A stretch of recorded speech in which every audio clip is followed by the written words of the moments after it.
Alright, let's start with unboxing. The outer box has a simple design with the MANGMI logo on 3 sides. On the back, you can find the model and color configuration. After opening it, you'll see the manual on the back, and they also included a tempered glass screen protector. The next layer is the handheld console itself, and inside there's a USB-A to USB-C charging cable.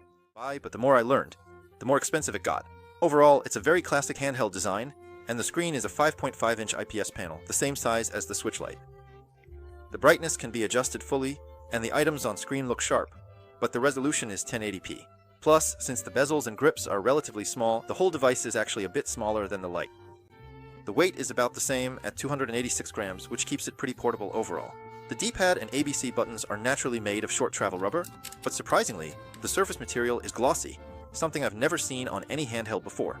If your hands get sweaty, it might get a bit slippery. Then, both joysticks at the bottom and pressed in all directions with a consistent feel. The recessed design features a light ring the overall color scheme, though flickering. Below, the Android back and home buttons, while the controller's dual S shoulder buttons are a bit stiff. The trigger's linear actuation. On top, here's the air vent. Volume up, slash down, and power buttons are here. Gaps in the casing are still uneven, with flaws and burrs at corners. For their first handheld, build quality needs improvement. At the bottom, 2 speakers, a TF card slot, and a microphone hole. It has a 3.5mm headphone jack and a Type-C port for charging and data transfer.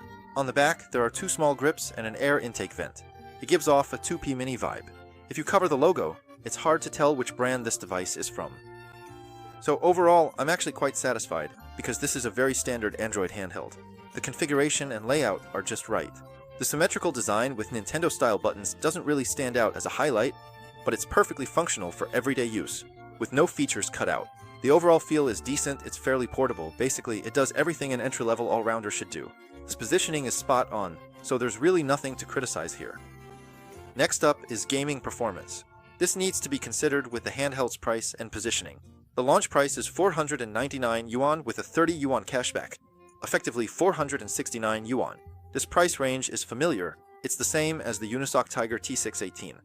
A new device for the college entrance exam costs over 600 yuan, second-hand one's 400 to 500, with a Snapdragon 662. Its performance is close to the T618. The pricing strategy is spot on. 2.5 years ago, the T618 handheld 2G505 ran PSP games smoothly at double speed, but PS2 and 3DS were unplayable. Brother Joe next door is discounting the 505, seemingly targeting MANGMI's price range. Coincidence or business tactic? Originally, few paid attention to old T618 devices, but MANGMI's move gave them free publicity. I did see comments in the group and on the forums saying things like, might as well just buy a 505, which made me laugh. But on the 6662 side, since it's a Snapdragon, there's potential to be squeezed out of it with emulators. The test results were surprising. I'll show you details in a bit. Let's start with retro platforms. I installed the Tianma G, but since the device only has 4GB RAM and 64GB storage, I only put ROMs on it. Naturally, there's no problem with these retro platforms. When it comes to the screen aspect ratio, there's nothing you can do about it.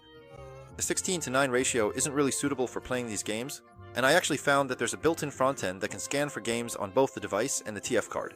There's also a sidebar and a matching performance overlay. Wow, the software support here is honestly not like what you'd expect from a new manufacturer. The ideas are really good, maybe they had some expert guidance. If that expert could give them some tips on operations, that would be even better. For PSP games, let's test Monster Hunter P3. Unlike the T618, the 662 can run at 4x resolution out of the box, maintaining a steady 30 frames per second. Even with smooth fast forward, I can set it at 200% speed. Performance is sufficient. As for God of War on PSP, 4x resolution isn't possible, it'll lag, but running at 2x is still fine. I played through about 80% of the game and didn't notice any significant slowdowns. Then, for real-time streaming at 1080p 60 frames per second with a bitrate set to 20 megabits per second, the decoding time goes up to just over 10 milliseconds. Other than needing to flip the Nintendo button layout, there really aren't any issues with the experience. Actually, up to this point, its mission is already complete. That's right, because this device is positioned in terms of both price and performance for a maximum of 2x. Both PSP emulation and PC streaming work just fine. But just like people, handheld consoles never know their limits unless they're pushed. So let's go straight to the PS2 emulator. I still haven't figured out the Redmi tile, so I'll use Blue Ether to test a game like Monster Hunter, which doesn't demand too much performance. At 2x resolution, it's a bit laggy, but at 1.5x it can run at full speed just fine. In this respect, it's already performing a bit better than the T68. But when it comes to the strictest test, the PS2 God of War 2, it's still not quite up to par. I've already set everything to the lowest possible settings here, 0.5x resolution and 300% speed as the maximum boost.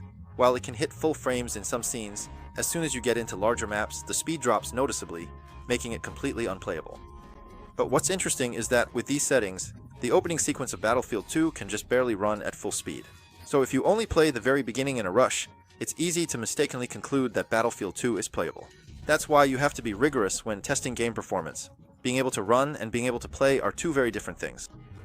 As for the 3DS, the 662's performance is actually enough to play some games, but of course, as an old Monster Hunter fan, I have to push it to the limit and test it directly with Monster Hunter XX. Unfortunately, it always feels like the performance is just a bit lacking. At double resolution with application rendering enabled, it can only reach a little over 20 frames per second. I've added a cheat code to lock it at 20 frames per second, so it can run at full speed, even fighting Gagarin no problem. But it's still blurry and laggy, and the experience not as good as playing on an actual 3DS. Still, there's hope because after playing, the device stays cool. I've already contacted the official team for a power consumption unlock patch to optimize the 662, potentially hitting a stable 30 frames per second.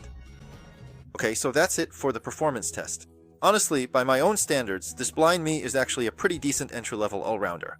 You could say it can't really handle PS2 or 3DS emulation, but from the start, its advertised positioning was just up to double the PSP's emulation performance at best. It also comes with some streaming and Android gaming capabilities. The build quality, materials, intended use, and pricing of the whole device are all designed around this set of needs. As long as it performs without issues within its intended use case, that's good enough. In a way, it fills the gap in the market for affordable, low-performance entry-level handhelds. Alright, it's time to wrap things up. There's nothing wrong with the CAT handheld itself. If it fits your needs, the price is right, and it's in stock, you can totally go for it. The fact that it's selling 1,000 units a day already says a lot. The handheld itself is blameless. It's really the operations side that's suffered from a lack of experience. Basically, they're losing money just to get their name out there. This is more like losing money for publicity, while profit goes to those who pirate or copy. Still, judging from their frequent market research early on, I'd say they genuinely wanted to make a good handheld. Now it just depends on whether they can fix flaws and keep up the good work.